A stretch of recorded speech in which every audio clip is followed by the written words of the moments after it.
मसीहा का नाम ये कंबोजलाल है, कैसा ही रंगो रूप है, पैसा ही माल है।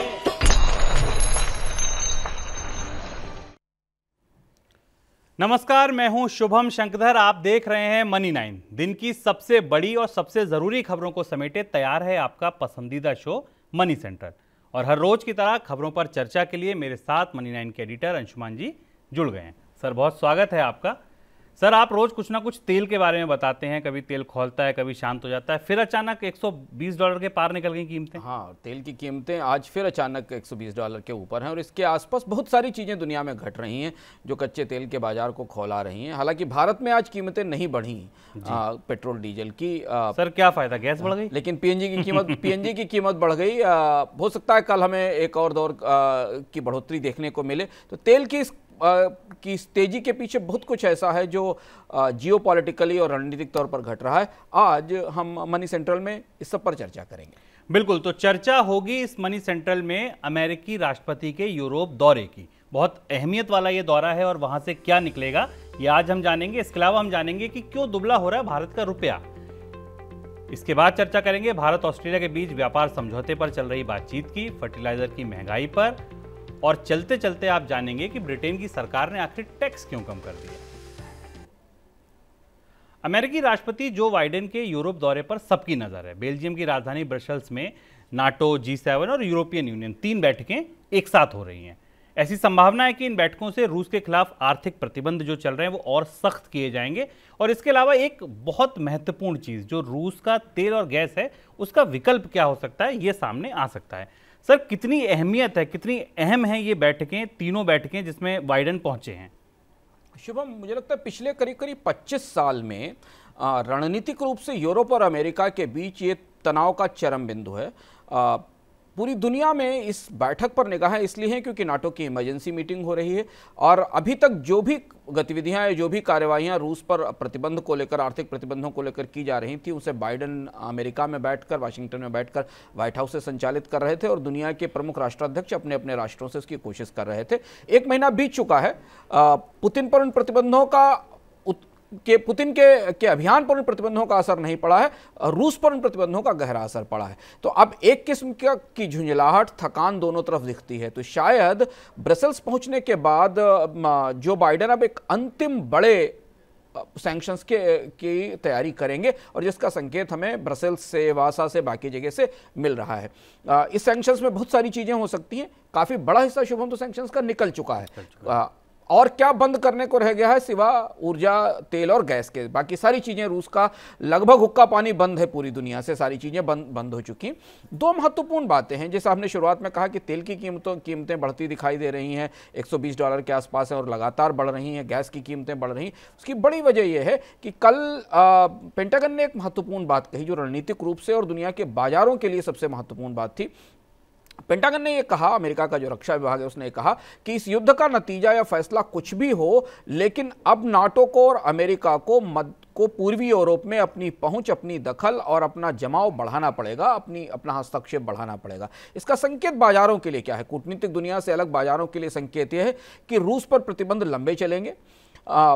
ईस्टर्न यूरोप की पॉलिटिक्स में या पूर्वी यूरोप की कूटनीति और आर्थिक राजनीति में अमेरिका और नाटो का दखल लंबा रहेगा। और यही वजह है कि पूरी दुनिया के बाजार पेट्रोल डीजल की, कच्चे तेल की कीमतों में तेजी के लिए, आयरन ओर की कीमतों में तेजी के लिए, कॉपर की कीमतों में तेजी के लिए तैयार हो रहे हैं। क्योंकि इस बार नाटो लंबी लड़ाई की तैयारी में दिखता है। वो लड़ाई प्रत्यक्ष रूप से युद्ध नहीं हो, पर रूस को संकुचित, सीमित करके सिकोड़ने की तैयारी में दिखता है।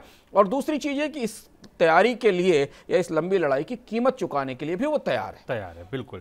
सर, कच्चे तेल की आपने बात की। जब हम और आप बात कर रहे हैं तो इस समय ब्रेंट पर कीमतें $122 के पास हैं और $123.74 का हाई लगा चुकी हैं। एक खबर यह भी आई कि कैस्पियन पाइपलाइन जो है उससे सप्लाई बाधित हुई। उस खबर ने भी कच्चे तेल की कीमतों में तेजी को बल दिया। क्या आपको लगता है कि रूस का अब इस मीटिंग के बाद जो भी विकल्प सामने आएंगे, रूस का तेल और गैस पूरी तरीके से प्रतिबंधित हो जाएगा बाजारों में?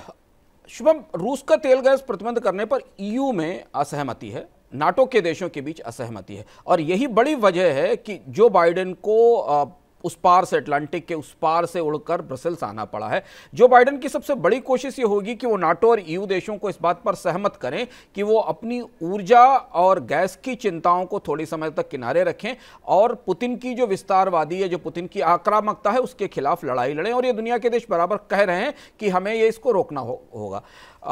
जर्मनी अभी इसके लिए पूरी तरह तैयार नहीं है, क्योंकि जर्मनी पर हम बार बार मनी सेंट्रल में बताते रहे कि जर्मनी की बड़ी निर्भरता है 40% के आसपास निर्भरता है। नीदरलैंड इसके लिए तैयार नहीं है, उसे भी तेल और गैस के लिए रशिया पर निर्भर रहना पड़ता है। हंगरी बड़े पैमाने पर निर्भर है रशिया के ऊपर, और कुछ आसपास की जो पूर्वी यूरोपियन अर्थव्यवस्थाएं जो नाटो का हिस्सा हैं, उनके लिए तेल और गैस की चुनौती रहेगी। अभी ये स्पष्ट नहीं है कि जब यूरोप के बड़े देश प्रत्यक्ष रूप से ऊर्जा या गैस की आपूर्ति बंद करने के लिए तैयार होंगे, लेकिन दबाव काफ़ी बड़ा है। और जर्मन डिप्लोमेट्स और फ्रेंच डिप्लोमेट्स परोक्ष रूप से कहते रहे हैं कि हमें कुछ निर्णायक कदम इस मामले में उठाने होंगे। लेकिन दूसरा पहलू यह भी है कि वहाँ के उद्योग और वहाँ के आर्थिक विशेषज्ञ कहते हैं कि इतना आसान नहीं होगा कि एकदम गैस का रेगुलेटर बंद कर दिया जाए। और इसलिए बाइडेन जब वहां पहुंचेंगे तो वे शायद कुछ ऐसा प्रस्ताव रखेंगे, ऐसी चीजें बताएंगे जिन पर हम आगे चर्चा करेंगे, जिससे फ्रांस और जर्मनी को इस बात की आश्वस्ति मिलेगी, इस बात की एश्योरेंस मिलेगी कि यदि वो रूस का तेल और गैस बंद करते हैं तो उनके यहां एनर्जी की शॉर्टेज या एनर्जी की क्राइसिस नहीं होगी। नहीं सर, क्या बदलाव कर सकते हैं बाइडेन? क्या से भरोसा दिलाएंगे? नीतियों में क्या बदलाव कर सकते हैं? क्या एजेंडा पूरा वो सामने पेश करेंगे बैठक में, जिससे दुनिया को, ज़्यादातर यूरोप के देशों को ये भरोसा हो जाएगा कि हाँ, रूस के बिना भी उनकी ज़रूरत पूरी हो सकती है? बाइडेन जब वाशिंगटन से चले, ब्रसेल्स के लिए निकले और वार्सा के लिए नाटो की बैठक के लिए निकले, उसके साथ दुनिया में मैरीन ट्रैफिक का एक मैप चर्चा में आया। वो मैरीन ट्रैफिक का मैप दिखा रहा है कि अमेरिका से यूरोप के बीच में एलएनजी टैंकर्स का एक पूरा आर्माडा, एक पूरा फ्लीट, एक बड़ा बेड़ा तैर रहा है, जो एलएनजी टैंकर्स लिए हुए अमेरिका से निकल रहा है। ये इस बात का संकेत था कि बाइडेन के आने से पहले इस बात पर फैसला हो चुका था, व्हाइट हाउस ने इस बात पर फैसला कर लिया था कि यूरोप की गैस की सप्लाई एलएनजी की आपूर्ति से पूरी की जाएगी। अमेरिका दुनिया का सबसे बड़ा एलएनजी प्रोड्यूसर है और अमेरिका के जो एलएनजी के एक्सपोर्ट के नियम हैं, वो बाइडेन ने यूरोप पहुंचने से पहले बदल दिए हैं।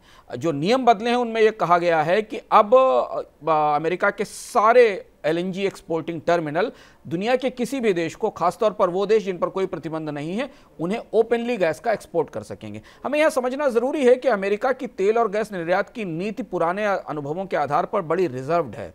अमेरिका बहुत आसानी से तेल और गैस का निर्यात नहीं करता, क्योंकि 70 के दशक के संकट की यादें वहां ताजा हैं। 2014 में पहली बार अमेरिका ने निर्यात खोला था।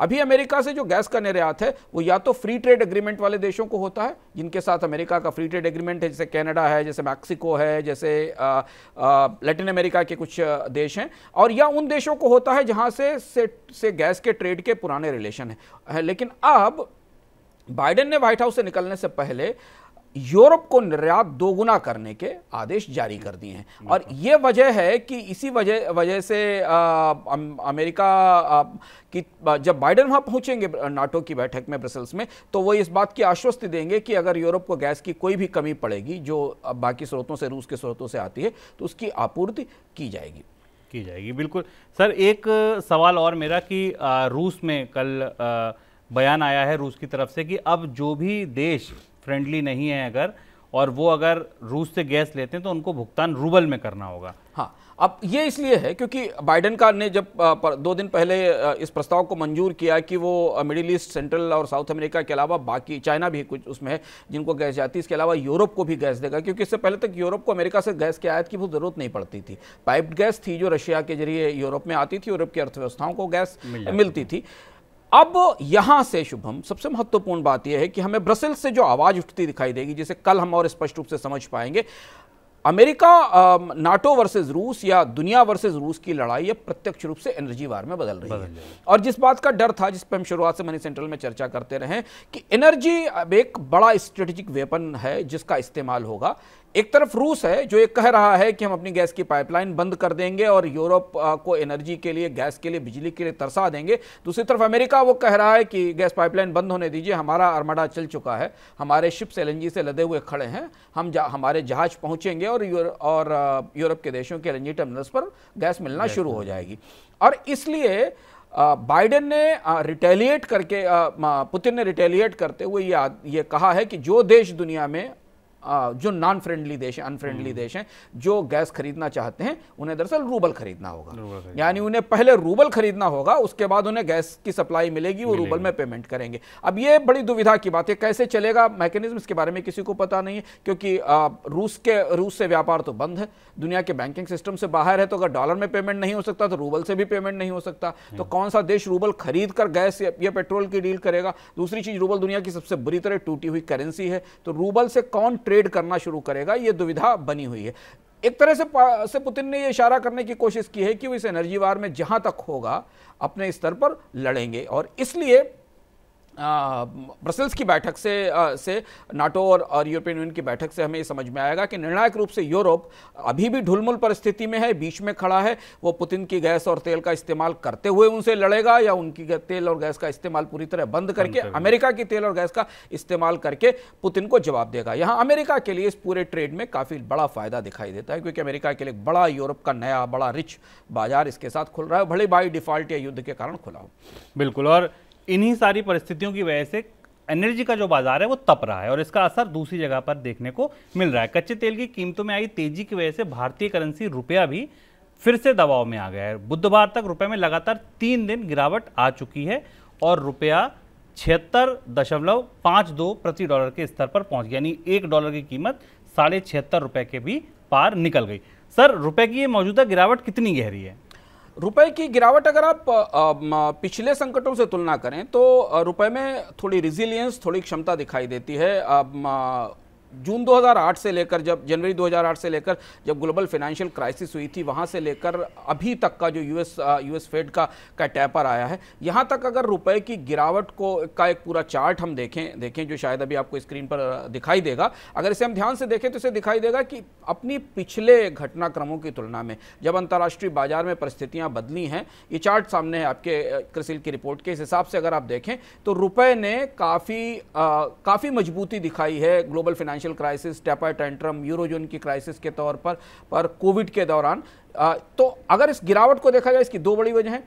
एक तो रुपए में लगातार करेक्शंस आते रहे, दूसरा भारत का विदेशी मुद्रा भंडार इस समय बाकी सारे पिछले घटनाक्रमों की तुलना में ज़्यादा बेहतर परिस्थिति में था, और इसलिए रूपी ने इस गिरावट में काफ़ी रिजिलियंस दिखाया है। उतनी गिरावट हमने नहीं देखी रूस यूक्रेन संकट और फेड का टैपर आने के बाद जितनी हमने इससे पहले देखी थी।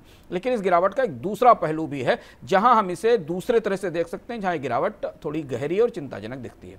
सर, ये गिरावट केवल डॉलर के मुकाबले या बाकी मुद्राओं के मुकाबले भी रुपए का यही हाल है? हाँ, बाकी मुद्राओं के मुकाबले रुपए की गिरावट ज्यादा गहरी, तो डॉलर के मुकाबले रूपी ने रिजिलियंस दिखाया है। अगर हम आंकड़े देखें तो जब ग्लोबल फाइनेंशियल क्राइसिस हुई थी तो रूपी का डिप्रिसिएशन 8.5% था, वॉलेटिलिटी 2.4% थी।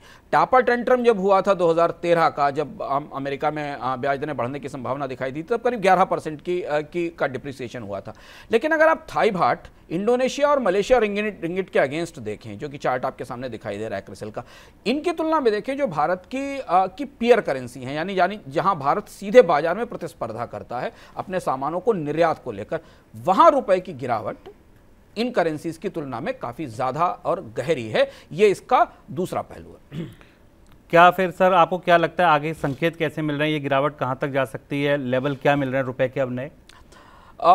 शुभम, रिस्क गहरे हैं रुपए को लेकर। ये निश्चित तौर पर बाजार में इस बात की पूरी संभावना दिखाई दे रही है कि रूपी में गिरावट बनी रहेगी, क्योंकि जैसे हम कह रहे हैं कि कच्चे तेल की कीमतें रुपए की कमजोरी की सबसे बड़ी वजह है, और वो अगर $110-120 के आसपास रहेंगी, जिस पर हमने शुरुआत में चर्चा की है, तो रुपए पर दबाव बना रहेगा। जो आंकलन अलग अलग जगह से मिल रहे हैं, रुपए आप 77 की तरफ अपनी यात्रा शुरू करेगा, धीमे धीमे 77 और 77 के पार की यात्रा शुरू करेगा। पर दुनिया में कोई भी या बाजार के विशेषज्ञ या इंटरनेशनल फॉरेक्स मार्केट के लोग ये मान रहे हैं कि रुपए की कोई गिरावट बहुत शार्प गिरावट नहीं होगी, बहुत तेजी से टूटेगा नहीं, लुढ़केगा। पिघलेगा, पर रुपए में हम गिरावट, शार्प गिरावट नहीं देखेंगे। लेकिन अब वो शार्पनेस की, शार्प गिरावट का पैमाना क्या हो सकता है? हमने 20 पैसे 24 पैसे की औसत गिरावट पिछले दिनों में देखी है, लेकिन हाँ, रुपया 170 के उसके के पार जा सकता है, इस बात की पूरी संभावनाएं हमें दिखाई दे रही हैं, क्योंकि उसके सारे फैक्टर्स इस तरीके के बने हुए हैं जो भारत के विदेशी मुद्रा भंडार पर और विदेशी मुद्रा विनिमय दर पर दबाव बनाएंगे। एक और महत्वपूर्ण चीज यह है कि जैसे जैसे रूस अमेरिका से एलएनजी का एक्सपोर्ट बढ़ना शुरू होगा, यूरोप में गैस पहुंचना शुरू होगी, डॉलर की ताकत और ज़्यादा बढ़ेगी। और जब डॉलर की इंडेक्स मजबूत होगा, दूसरी तरफ ब्याज दरों में बढ़ोतरी के साथ डॉलर मजबूत होगा, उसका असर भी हमें रुपए पर तुलनात्मक रूप से रुपए की कमजोरी के तौर पर दिखाई दिया जाएगा। इसलिए रुपये के फॉरवर्ड के लेवल 77 और उसके आसपास के हमें दिखाई दे रहे हैं। इस पूरी बात में एक राहत की बात बस ये है कि जो गिरावट होगी रुपए की वो बहुत शार्प शायद नहीं होगी, बहुत तीखी नहीं होगी, लेकिन हाँ, हल्के हल्के रुपया जरूर डॉलर के मुकाबले कमजोर होता दिखेगा। चलिए अब बढ़ते हैं और समय हो गया है मनी 9 की स्पेशल रिपोर्ट का। इस रिपोर्ट में आप ये जानेंगे कि कैसे आपकी जेब पर टोल का बोझ बढ़ सकता है।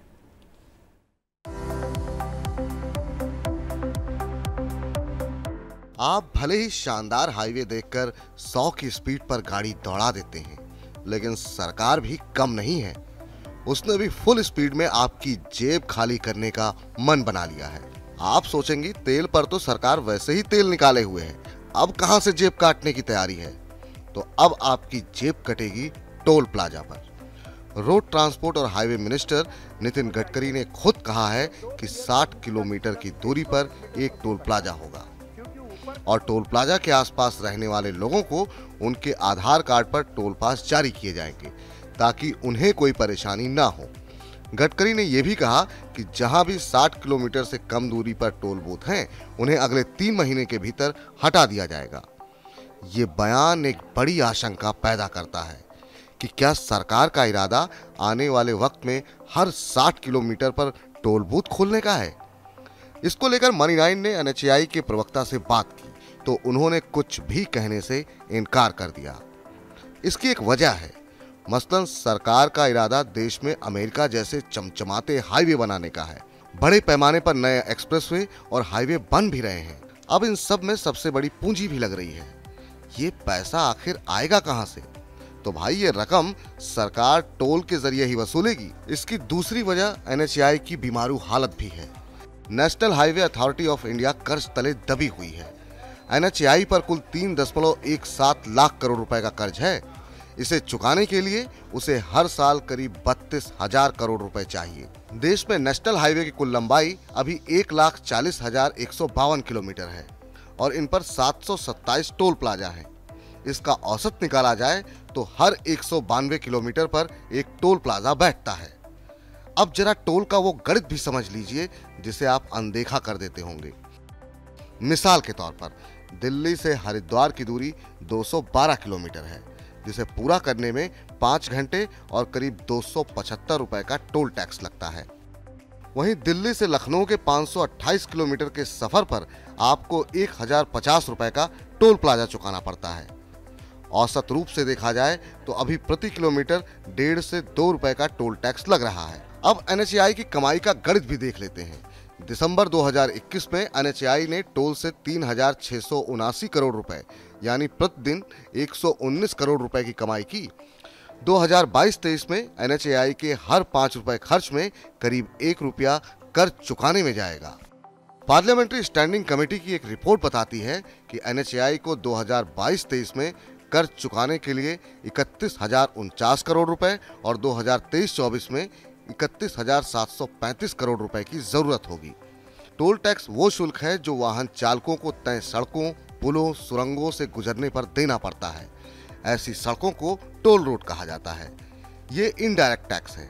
सड़कों के मेंटेनेंस के लिए भी टोल टैक्स लिया जाता है। एक बार हाईवे की लागत रिकवर हो जाने पर टोल टैक्स 40% हो जाता है, जो मेंटेनेंस में इस्तेमाल होता है।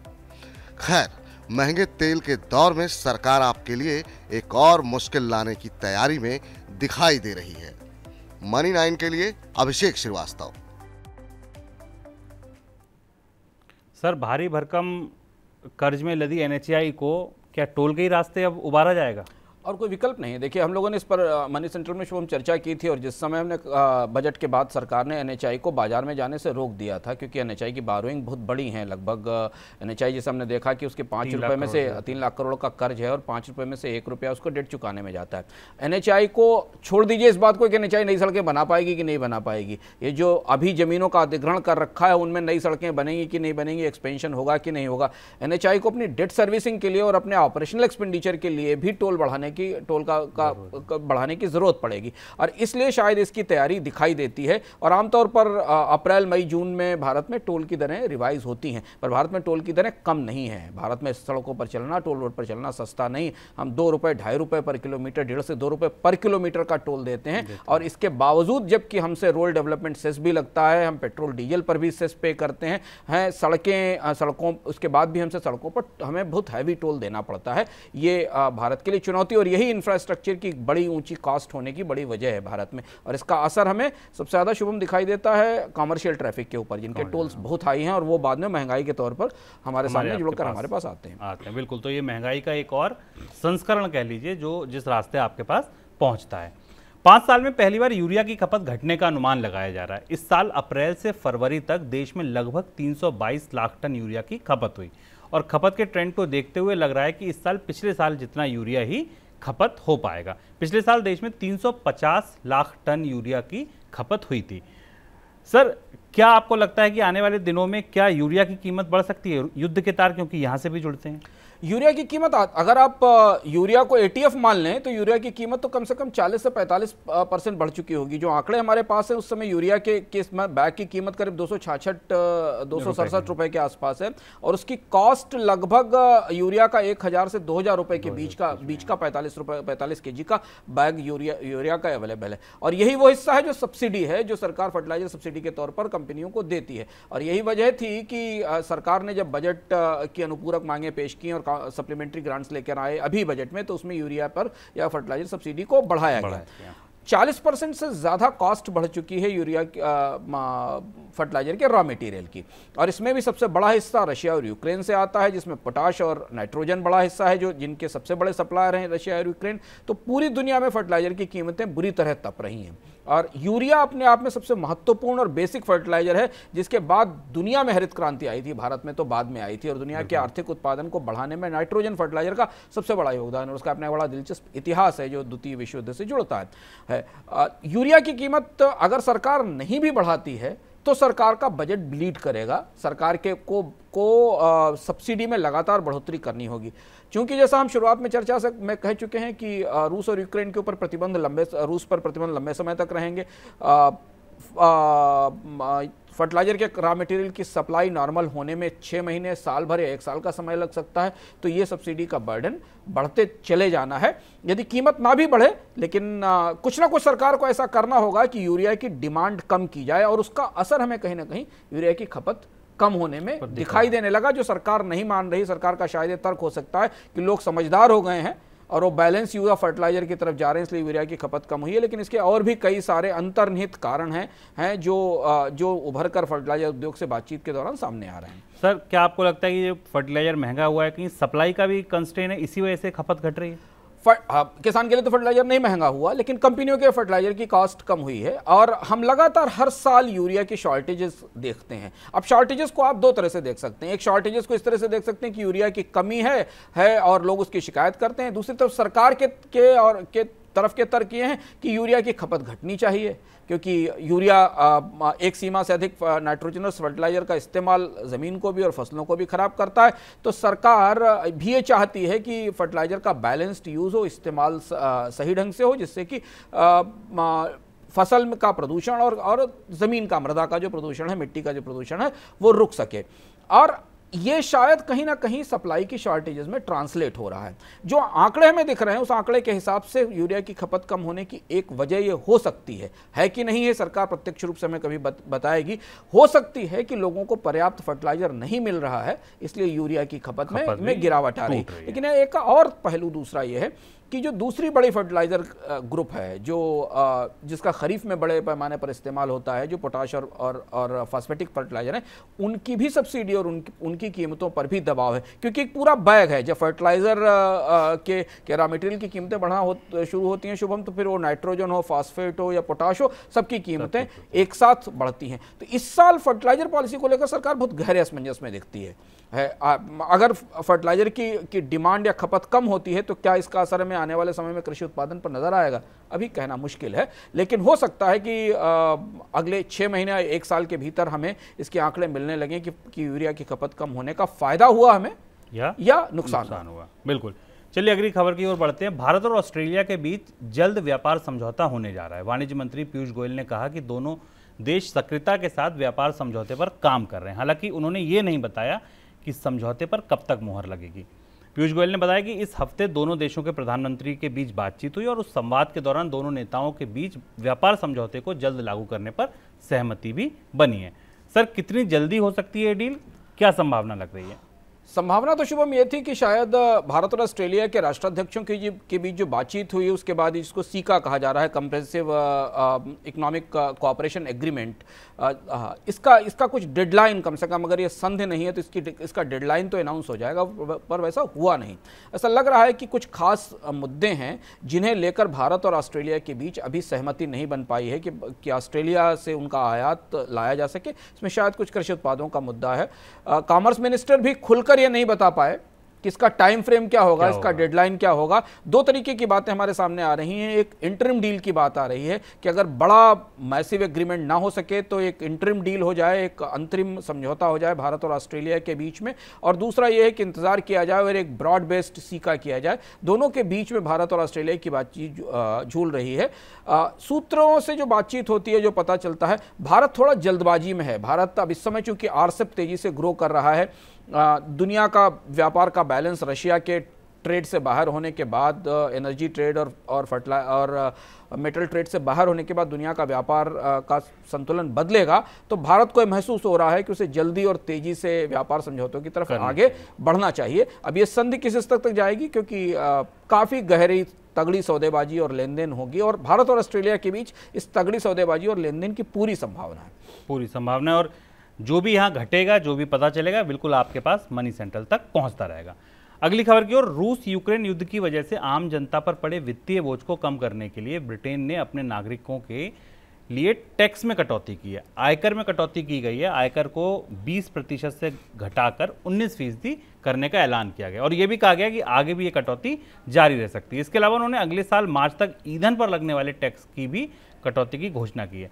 सर, ये सारी कटौतियां क्या जो 30 साल के उच्चतम स्तर पर महंगाई दिख रही है उसकी वजह से है? ये बहुत बड़ा पैकेज है और ब्रिटेन में 30 साल के उच्चतम स्तर पर महंगाई की वजह से ब्रिटेन के वित्त मंत्री जो ऋषि सुनक हैं, उन्होंने एक और बड़ा पैकेज जारी किया है जो करीब 6 बिलियन पाउंड का या 7.9 बिलियन डॉलर का, 7.9 अरब डॉलर का है। और हम ये लगातार देख रहे हैं कि जब से कोविड हुआ है, ब्रिटेन की सरकार कॉस्ट ऑफ लिविंग कम करने के लिए, अपने यहाँ कर्मचारियों की नौकरियां बचाने के लिए और उनकी ज़िंदगी आसान करने के लिए बड़े पैकेज ला रही है। और ये पैकेज इधर हाल के समय में, जबकि ईंधन की महंगाई सब जगह है, भारत में भी काफ़ी जगह है, ब्रिटेन का पैकेज यूरोप के कई सारे देशों को में ऐसी ही गतिविधियां या ऐसे ही रियायतें देने के लिए उन्हें प्रेरित कर सकता है। और उस पैकेज में कई महत्वपूर्ण चीज़ें जो हमारे लिए इस मनी सेंट्रल के इस इंटरनेशनल सेगमेंट में जानना ज़रूरी है। ऋषि सुनक ने, या जो वहाँ के वित्त मंत्री हैं ब्रिटेन के, उन्होंने इनकम टैक्स की दर तो खैर 1% घटाई ही है और ये 16 साल का सबसे बड़ा रिडक्शन है, जिसमें कम से कम 5 बिलियन पाउंड्स का लॉस ब्रिटिश ट्रेजरी को या ब्रिटेन के बजट को होगा। फ्यूल टैक्स 5 पेंस पर लीटर कम कर दिया गया है। पूरी दुनिया में जो पेट्रोल डीजल की कीमतें बढ़ रही हैं, तो ब्रिटेन ने अपने 5 पेंस पर लीटर के आधार पर फ्यूल का टैक्स कम कर दिया है। करीब 2.4 बिलियन पाउंड का लॉस बियर करेगी ब्रिटेन की सरकार। इसके साथ डोमेस्टिक एनर्जी इफिशियंसी बढ़ाने के जो उपकरण हैं उन पर जो सेल टैक्स लगाया गया था उसे हटा दिया गया था। यहाँ हम याद दिलाना चाहेंगे, हमने बात की थी कि कैसे यूरोपियन यूनियन और इंटरनेशनल एनर्जी एजेंसी ने तेल पर निर्भरता, रशिया के तेल और गैस पर निर्भरता कम करने के लिए एनर्जी एफिशिएंसी बढ़ाने को प्रोत्साहन देने की बात कही है। वो प्रोत्साहन का हिस्सा है कि अब टैक्स नहीं लगेगा, ब्रिटेन के लोग ऐसे उपकरण खरीद सकते हैं जिससे बिजली की खपत कम हो। $1 बिलियन का सहायता कार्यक्रम जो महंगाई और कॉस्ट ऑफ लिविंग बढ़ने से परेशान ब्रिटेन के लोग हैं उनके लिए जारी किया गया। और इसके अलावा अनएम्प्लॉयमेंट भत्ते में या बेरोजगारी भत्ते में भी वहाँ बढ़ोतरी की गई है। ये पहला बड़ा यूरोपियन देश की तरफ से, किसी यूरोपियन देश की तरफ से बड़ा बेलआउट या बड़ा पैकेज है जो कोविड के बाद आया है, रूस के युद्ध के बाद आया है, जो प्रत्यक्ष रूप से सीधे सीधे जिंदगी जीने की बढ़ी हुई लागत को हैंडल करता है और उसको टारगेट करता है।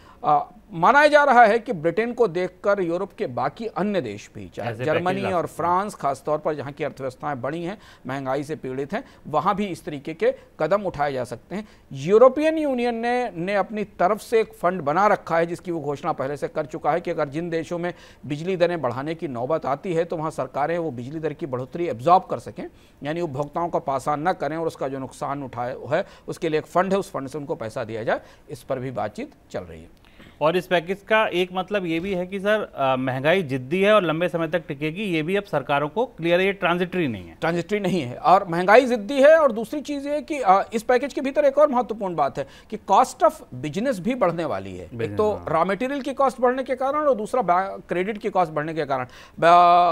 फेडरल रिजर्व के बाद बैंक ऑफ इंग्लैंड ने तेजी से ब्याज दरें बढ़ाई हैं। तो ब्रिटेन की सरकार ये समझ रही है कि कारोबार करना, अनएम्प्लॉयमेंट बेनिफिट्स क्यों बढ़ाए गए, क्योंकि ये लग रहा है कि अगर ब्याज दरें महंगी हुई तो नए रोजगार आना मुश्किल हो जाएगा, कंपनियां नए निवेश नहीं कर पाएंगी, कारोबार का एक्सपेंशन नहीं हो पाएगा। तो महंगाई जब बढ़ती है तो रोजगार हमेशा घटते हैं, ये बेसिक इकोनॉमिक थ्योरी है। तो ब्रिटेन की सरकार उस रोजगार में कमी को या लोगों की आय में कमी की भरपाई के लिए ये पैकेज लेकर आई है, जिसमें एक तरफ लोगों की जिंदगी जीने की लागत कम होगी और दूसरी तरफ उनके बेरोजगारी भत्ते बढ़ाए जाएंगे। इससे ये लंबी लड़ाई की तैयारी लगती है महंगाई और इकोनॉमिक स्लोडाउन को लेकर। बिल्कुल, महंगाई और मंदी के से लड़ने की ये पूरी तैयारी यूरोप की तरफ से शुरू हो चुकी है। सर बहुत शुक्रिया आज जुड़ने के लिए, तमाम खबरों पर विश्लेषण करने के लिए।